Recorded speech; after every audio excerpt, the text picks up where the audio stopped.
அம்மா அம்மா வண்டி தயாரா இருக்கு. ஐயா எங்க புறப்படுறாரு? அக்கறையில சின்னச்சாமி வீட்டு கிரக பிரவேசம் போயிட்டு சாயங்காலத்துக்குள்ள வந்துடலாம்னு சொன்னாரு. ஆமா, ரொம்ப முக்கியமான வேலை. பார்வதி, அக்கல்ல உள்ள சின்னச்சாமி வீட்டு கிரக பிரவேசத்துக்கு போயிட்டு வந்து நம்ம மறந்துப்ப அவன் இன்னைக்கு சிங்கப்பூர் போறானே, நம்ம சிவந்திக்கு அங்கதானே மாப்பிளை பார்த்துருக்கோம். அதை பத்தி பேசிட்டு சாயங்காலமா வந்துடுறேன். வாயா வா. ஆண்டவனே. வணக்கங்க. வணக்கம். என்னையா இன்னைக்கு நடக்க போற பௌர்ணமி பஞ்சாயத்துல நீங்க அவசியம் கலந்துக்கணும்னு பொன்னம்பலம் ஐயா சொல்ல சொன்னாருங்க.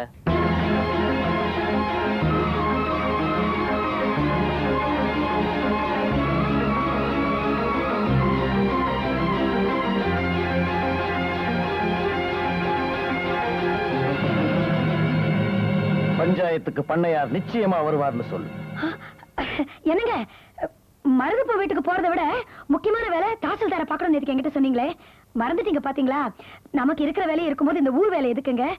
இது வழக்கமா கூடுற பஞ்சாயத்து தான், வழக்கமா பேசுற பேச்சுதான். இது அப்புறம் பாத்துக்கலாம், நீங்க சீக்கிரம் புறப்படுங்க. இல்ல பார்வதி, இந்த பஞ்சாயத்துக்கு நான் கட்டாயம் போயே ஆகணும்.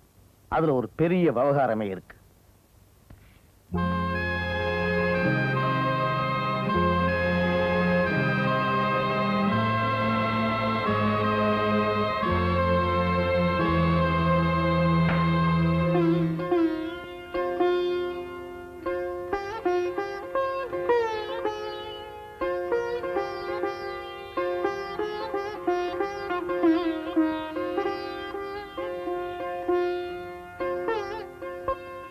அம்மா, நீங்க கண்ணீர் விடுறதுக்கு காரணம் எனக்கு நல்லா புரியுது.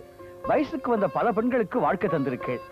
ஆனா இன்னைக்கு உங்க பொண்ணு கல்யாணம் என்ன ஆகுமோன்னு தானே கலங்குறேன். உங்க நல்ல மனசுக்கு ஒரு குறையும் வராது பார்வதி அம்மா. நான் கொடுத்த வாக்குறுதிக்கு இன்னைக்குதான் சோதனை வந்திருக்கு. அந்த சோதனையை நான் ஜெயிக்கிறதுக்கு அந்த அம்மன் தான் எனக்கு சக்தி கொடுக்கணும். அம்மா தாயே ஈஸ்வரி.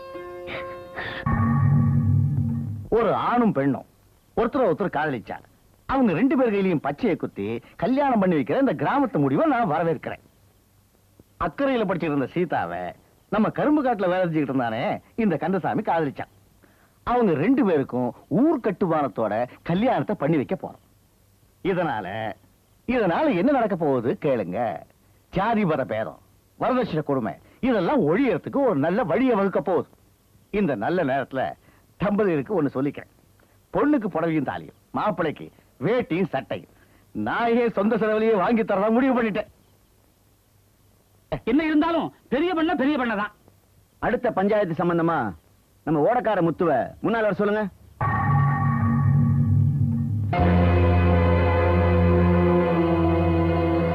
என்ன நான் அவனை எடுக்கலான்னு பார்த்தேன், அவனே இங்க வந்து நிக்கிறான். இதுலயோ வகையா மாட்டிக்கிறான் போட்டு. இந்த பஞ்சாயத்தோட நம்ம பஞ்சாயத்தையும் சேர்த்து அவன் கதையை முடிச்சிடல. நல்லா கேளுங்க.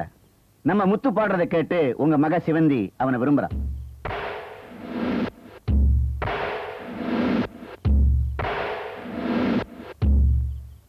அவங்க 2 பேரையும் பிரிச்சு வைக்க முடியாதுங்கிறது நல்லா தெரிஞ்சதுக்கு அப்புறம் நம்ம ஊர் சம்பிரதாயப்படி பஞ்சாயத்து கூடி அவங்க 2 பேருக்கும் கல்யாணம் பண்ணி வைக்கணும்னு ஏற்கனவே முடிவு பண்ணிட்டோம். என்ன சொல்றீங்க? படகு துறையில அவங்க 2 பேரும் கையும் களவுமா பிடிபட்டுட்டாங்க. போன பௌர்ணமி பஞ்சாயத்துல நம்ம ஊர் சம்பிரதாயப்படி அவங்க கல்யாணத்தை நிச்சயம் பண்ணி கையில பச்சை கூட குத்திட்டோம். நான் ஊர்ல இல்லாதப்ப என் வீட்டு கல்யாணத்தை தீர்மானிக்க நீங்க யாருயா? சிவி சிங்காரிச்சு மணவரல உட்கார வச்சு மூக்கறுத்த மாதிரி என் வரலாலேயே என் கண்ணை குத்த பாக்குறீங்களா? அது நிச்சயமா நடக்காது. அப்படி சொல்லுங்க மாமா. தூங்குறவன் துறையில கை திரிச்ச மாதிரி மாமா சிங்கப்பூர் போயிருந்தப்ப அத்தையை மிரட்டி ஏமாத்தி உறுதிமொழி வாங்கிட்டு ஆட்டம் ஆடுறீங்க. ஆட்டம் இதே நம்ம ஊர் கௌரவ பிரச்சனை. கௌரவத்தை பத்தி நீங்க பேசுறீங்களா? நீங்க செஞ்சதுதான் கௌரவமா? 100 ஏக்கரா நிலத்துக்கு சொந்தக்காரன் சேதராமம் பண்ணேன். நான் நினைச்சா இந்த பூஞ்சோலியை விலைக்கு வாங்கிடுவேன். கோடீஸ்வரனோட கைகுலுக்கி வியாபாரம் பேசுறவன் நானு. இந்த பிச்சைக்கார பையில மருமகரா ஏத்துக்கிறதுக்கு என் மனசு என்னைக்குமே இடம் கொடுக்காது. நல்லா இருக்குதே நியாயம். ஊரா வீட்டு நெய்யே என் பொண்டாட்டி கையே நானா. ஊருக்கு உபதேசம் செய்யற இது அவரு பொண்ணை காதலிக்கிறதை ஏன் வேண்டாம்னு சொல்றாரு? வாக்கு சுத்தம் இல்லாத மனுஷன் எல்லாம் ஊரு போக்குவரத்தை பத்தி பேசுறதுக்கு என்ன யோகிதை இருக்கு? நான் வசதி உள்ளவதா, ஆனா வசதி இல்லாத ஒரு ஏழை பொண்ணு மருமகளா ஏத்துக்கலையா? இத பாருங்க, நான் இந்த ஊரு கட்டுமானத்தை மதிச்சு நடக்கிற மாதிரி அந்த மனுஷனும் மதிச்சு நடக்கணும்னு சொல்லுங்க ஐயா. என்ன பயமுறுத்துறீங்களா? இந்த பெரிய பண்ணையை யாராலையும் பயமுறுத்த முடியாது. இருக்கிறானே கரும்பு தோட்ட கந்தசாமி, இவன் யாருன்னு நமக்கு தெரியும். இவங்க அப்பா அம்மா யாருன்னு நமக்கு தெரியும். இவன் பின்னணி என்னங்கிறது நமக்கு தெரியும். இவன் கடைசி வரைக்கும் தான் பொண்டாட்டியை வச்சு காப்பாத்துவாங்கிறது நமக்கு நல்லா தெரியும். ஆனா இந்த ஓடக்காரன், அவன் பேரு என்ன, அவன் ஊரு என்ன, அவங்க அப்பா அம்மா யாருன்னு ஏதாவது உங்களை யாராவது சொல்ல முடியுமா? இப்படிப்பட்ட ஒரு அனாதைக்கு, ஏமாத்துக்காரனுக்கு என் பொண்ணை நான் கொடுக்க முடியாது. நிறுத்தியா? யாரையா ஏமாத்துக்காரன்? இக்கரையில இருக்கிற ஜனங்களை என் உழைப்ப தானமா கொடுத்து அக்கறைக்கு கொண்டு போய் விடுறேனே, நானா ஏமாத்துக்காரன்? இல்லாதவங்க வாட்டி வதச்சி ஏழை ஜனங்களோட நிலத்தை எழுதி வாங்கிட்டு பெரிய பணக்காரன நிக்கிறியே, நீதான் ஏமாத்துக்காரன். இப்ப எல்லாம் தெரிஞ்சுக்கோங்க, என்ன அனாதன் சொல்றானே இந்த பெரிய மனுஷன், அதுக்கு காரணமே இவன் தான்.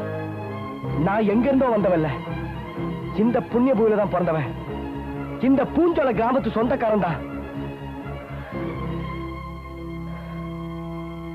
நானும் இந்த ஊர் தான்.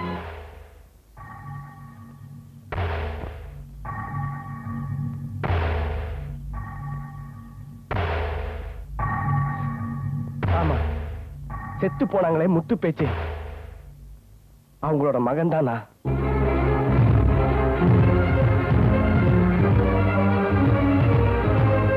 செத்து போனாங்களே முத்து பேச்சு, அவங்களோட மகன் தான் நான்.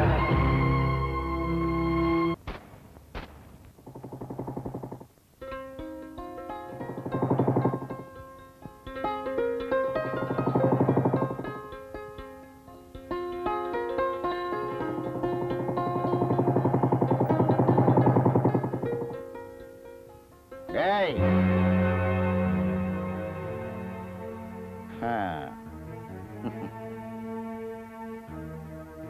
யாரும் உள்ள நுழையக்கூடாது. நல்ல காரியம் முடிஞ்சு மறுவீடு வர நேரத்துல அநியாயமா தடுக்காதீங்க.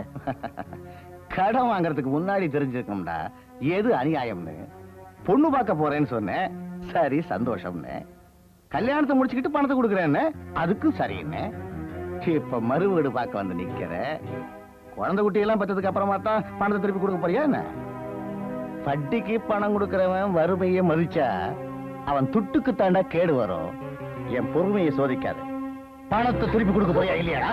ஐயா, உங்க கால்ல விழுந்து கெஞ்சி கேட்டுக்கிறேன், அவரை ஒண்ணும் செஞ்சிடாதீங்க.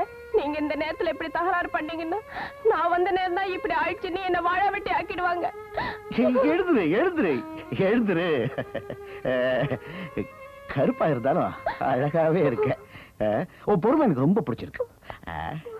என் மனசுக்கு பிடிச்சிருந்தா என்ன ஆகணும்? பப்பாட்டி ஆகணும். நீ இவளை கல்யாணம் பண்ணிக்கிட்டல, அவ்வளவுதான். ஐயா, என்ன விட்டுடுங்க.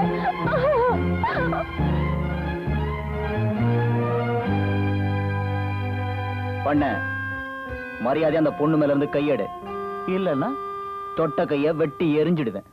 என்னை ஏத்துக்கிட்டு நீ உயிரோட இருப்ப? எந்த எதிர்ப்பு வந்தாலும் சந்திக்கிறவன் தாண்டா இந்த கதிரவன். டேய், இவன் ரொம்ப பேசுறான். அடிச்சு க்ளோஸ் பண்ணுங்கடா.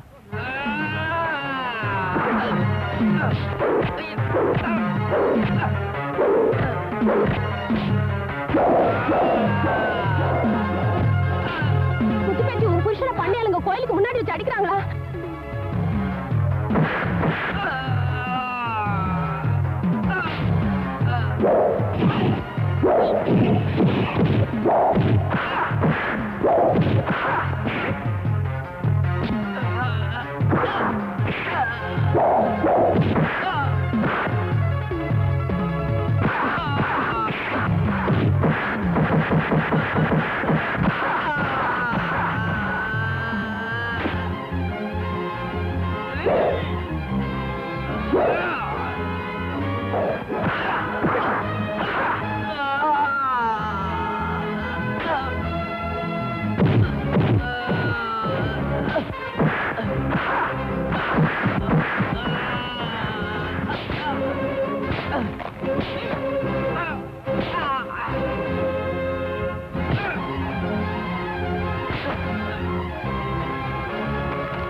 என் கைய வெட்டிடுவேன்னு சொன்னீங்க, இப்ப பாத்தியா மாட்டிக்கிட்ட. ஏய், முதல்ல இவன் கைய வெட்டி வீசுங்கடா.